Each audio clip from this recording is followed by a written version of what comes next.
రేపటి నుంచి ఆ కూలీ నా కొడుకులు మనం ఎంత ఇస్తే అంతగా వచ్చి పనిచేస్తారట. సర్లేండి బాబాయ్, వదిలేయండి. ముందు ఆ ఖర్చుల సంగతి చూడండి. నమస్తే సార్.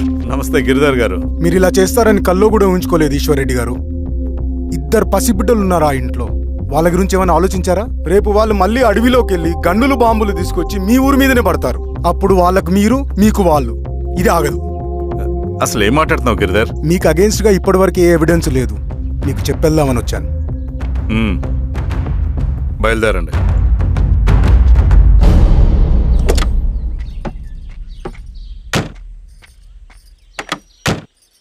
రవి,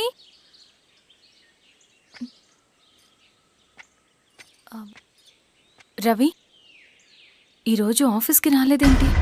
నరసింహుల బాబాయ్ చనిపోయాడు. జరిగింది విన్నాను. ఎలా? అన్యాయం అండి. ఎలక్షన్లో నిలబడితే చంపేస్తారా? ఎవరు? ఎవరా? ఆపోజిట్ పార్టీ వాళ్ళు. అందరికీ చెప్తుంటారుగా, మీ అన్నకి చెప్పలేదా? ఇలా చంపుకుంటూ పోతే ఏదో ఒక రోజు మన వాళ్ళని చంపుకోవాల్సి వస్తుందని.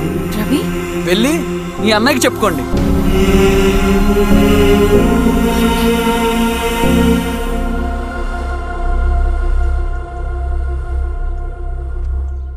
అన్నయ్య, నీతో మాట్లాడాలి. ఏంటమ్మా? ఎందుకు ఇలా చేసావన్నయ్య? ఊరంతా సరే, నువ్వు కూడా నన్ను తప్పడుతున్నావమ్మా. ఇందులో తప్పు పట్టడానికి ఏముందన్నయ్య? నిన్న నా కళ్ళతోనే చూశాను. స్వామి, కారా వెనక్కి పద.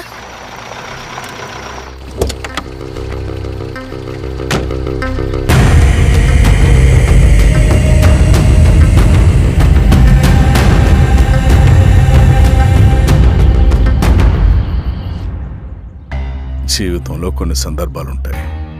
మనం నిజం చెప్పిన అబద్ధం అయిపోయే సందర్భాలు. ఆ వచ్చిన వాళ్ళు ఎవరు ఏంటి అన్నది నీకిప్పుడు చెప్పిన అర్థం కాదు. నిజం నిలకడగా నీకే తెలుస్తుంది. నువ్వే ఇదంతా చేసినట్టు తేలితే మాత్రం నిన్ను జీవితంలో క్షమించలేనన్నయ్య.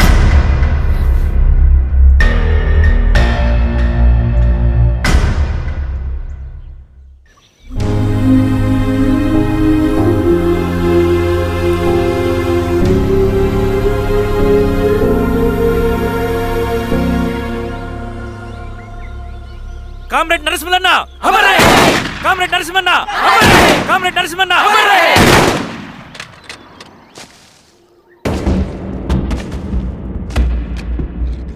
ఇలా జరుగుతుందని ఊహించలేదు. ఇవాళ నుండి వాళ్ళ కుటుంబ బాధ్యతలన్నీ మన విప్లవ సంఘమే చూసుకుంటుంది. రవి అన్నా, ఇది వెళ్ళి వాళ్ళ కుటుంబానికి అందివు. సరే అన్న. ఈ రోజు నుంచి ప్రతి నెల మన తరఫున సహాయం అందుద్దని చెప్పు. అలాగే. నేను చెప్పానని చెప్పు. అన్నా, ఊరంతా భయం గుప్పెట్లో ఉందన్నా. మరి మన నరసింహులన్న ప్రాణత్యాగానికి అర్థమేంటి కామ్రేడ్?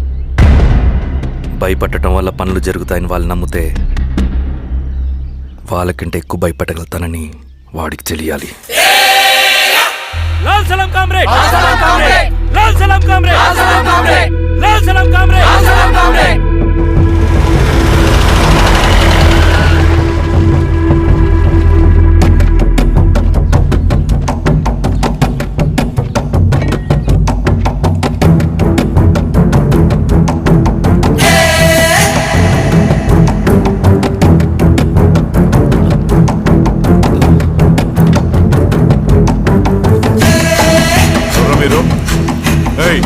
ఏంట్రాది?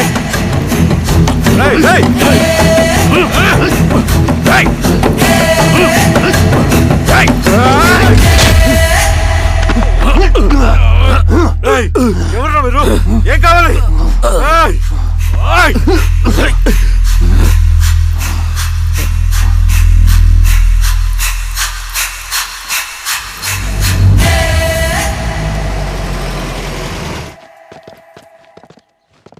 సార్, మన పోలీస్ టీం అడవంతా జల్లెడ పడుతున్నారు sir. You don't worry sir. చూడు ఇన్స్పెక్టర్, సాయంత్రంలో ఈశ్వరయ్య ఇంట్లో ఉండాలా. వాడికి ఏమైనా అయితే మీ డిపార్ట్మెంట్లో ఏ ఒక్కడిని విడిచిపెట్టను నేను. అమ్మా, వాణ్ణి కలవటానికి వచ్చాను నేను. ఇంతలో ఇలా జరిగిపోయింది. నువ్వు ధైర్యంగా ఉండమ్మా. సార్, ఈ కంప్లైంట్ మేడం సైన్. ఇదిగో దీని మీద సంతకం పెట్టమ్మా.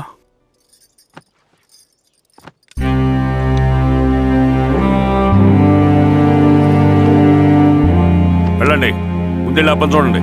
సార్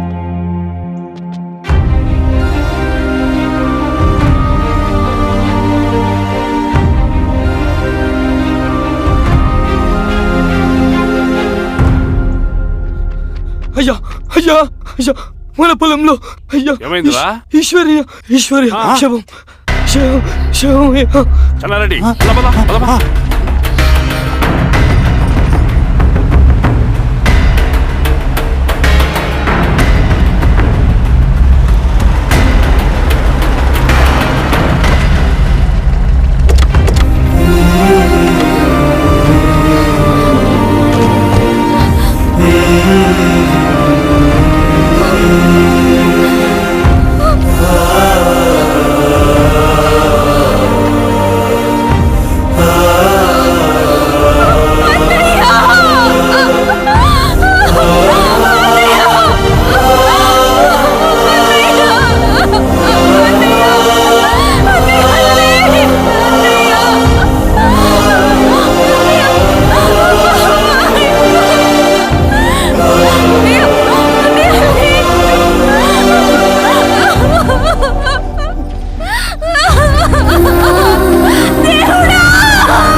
అలాగే సార్. మీరే సార్ క్లియర్ చేయి. మీరందరూ జరగండి మా పక్కకి.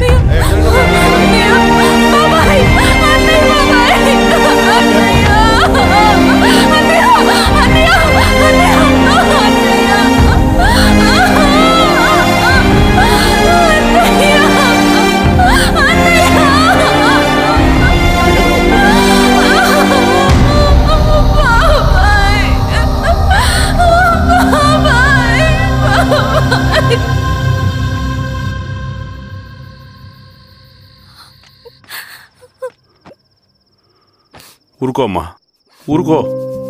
నలుగురికి మంచి చేయాలన్నది మీ అన్నయ్య కళ. అలాంటి వాడిని పొట్టను పెట్టుకున్నారు. ఆ కళ మధ్యలోనే ఆగిపోకూడదమ్మా. ఇందులో సంతకం పెట్టు. బాబాయ్, మీ అన్నయ్య ఆత్మ శాంతించాలంటే నువ్వు ఈ పని చేయక తప్పదమ్మా. కానీ బాబాయ్, నేను ఈ పరిస్థితుల్లో... అమ్మా, పరిస్థితులు చక్కబడాలంటే మనం పవర్లో ఉండాలి. ఇదిగో నువ్వు పెట్టిన ఒక్క సంతకం చాలా మంది జీవితాలు మార్చింది. నువ్వు పెట్టబోయే ఈ సంతకం ప్రజాస్వామ్యాన్ని బతికిస్తుంది. పెట్టమ్మా.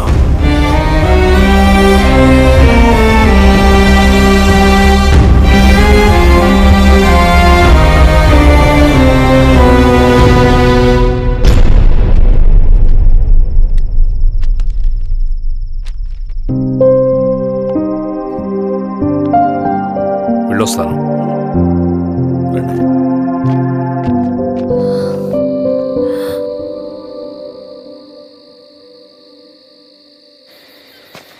లాల్ సలాం కామ్రేడ్. లాల్ సలాం. పినపాక మండలం జెడ్పీటీసీ అభ్యర్థిగా శిరీషారెడ్డి. రవిని పిలిపించు. లాల్ సలాం కామ్రేడ్. లాల్ సలాం. ఎంఆర్ఓ శిరీష ఈ ఎలక్షన్ నుంచి తప్పుకోవాలి. ఏం చేయమంటావు అన్నా? శిరీషాని ప్రజాకోర్టులో హాజరుపరచాలి. అది నువ్వే చేయాలి. అన్నా, ఎక్కడికి పోతున్నాం మనం? సమసమాజ స్థాపన వైపుకు. బలహీనుని బానిసగా మార్చి దోచుకోవాలనుకునే బలవంతుడు గుండెలు చీల్చే వైపుకు. అభయం ఇచ్చే ఎర్ర జెండా నీడ వైపుకు. రవి, అందుకే ఎలక్షన్ జరగకూడదు. గెలిస్తే మనమే గెలవాలి.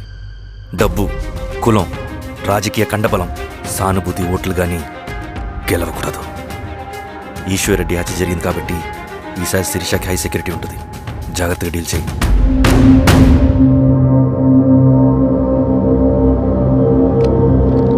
ఇక్కడ విప్లవ లక్ష్యాలకే తప్ప ఎమోషన్కి చోట్లేదు రవి. హత్యకి గురైన నరసింహులకు 2 పసిబిడ్డలున్నారు. అలాంటి ఎందరో పసిబిడ్డల భవిష్యత్తు కోసం మనం ఇచ్చేసినాం రవి. రవి, సెకండ్ వరల్డ్ వార్లో జర్మన్ సైన్యం స్టాలిన్ కొడుకుని బంధించింది. తమ జనరల్స్ని వదిలిపెడితే గాని నీ కొడుకును వదిలిపెట్టమని బేరం పెట్టింది. స్టాలిన్ ఏం చేశాడో తెలుసా? దేశం కోసం